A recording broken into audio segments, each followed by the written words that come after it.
Kaliwat ka ng aktibidad naman ang diniluhan ng Pangulo sa Pampanga. Kung ano-ano yan, alamin kay Harley Valbuena. Harley?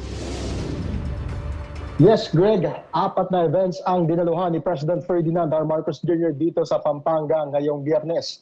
Una rito, ininspeksyon ng Pangulo ang Pampanga Food Security Complex sa Lubao. Ito ay magsisilbing processing at storage facility para sa palay at bigas. Kabilang na ang mga bibilhin mula sa mga lokal na magsasaka at ang ibebentang 20 pesos na kada kilo ng bigas.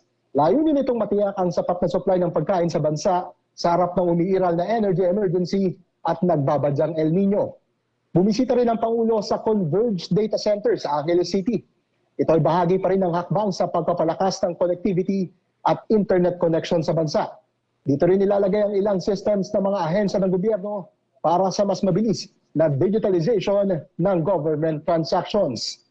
Kasama naman si First Lady Liza Araneta Marcos, pinasinayaan din ng Pangulo ang DOH-JBL Children's Medical Center sa Clark Freeport Zone. Parte ito ng pagpapalakas ng specialized pediatric healthcare services at gayon din ang patuloy na pagtatayo ng specialty hospitals. At sa huling event ay pinangunahan ng Pangulo at ng First Lady ang pag-turnover ng patient transport vehicles.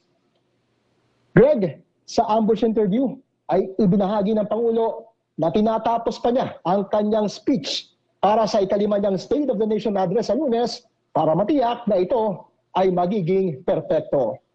Para sa totoong balita sa Bagong Pilipinas, Harley Valbuena ng IBC News para sa 13 sa tanghali ng Congress TV.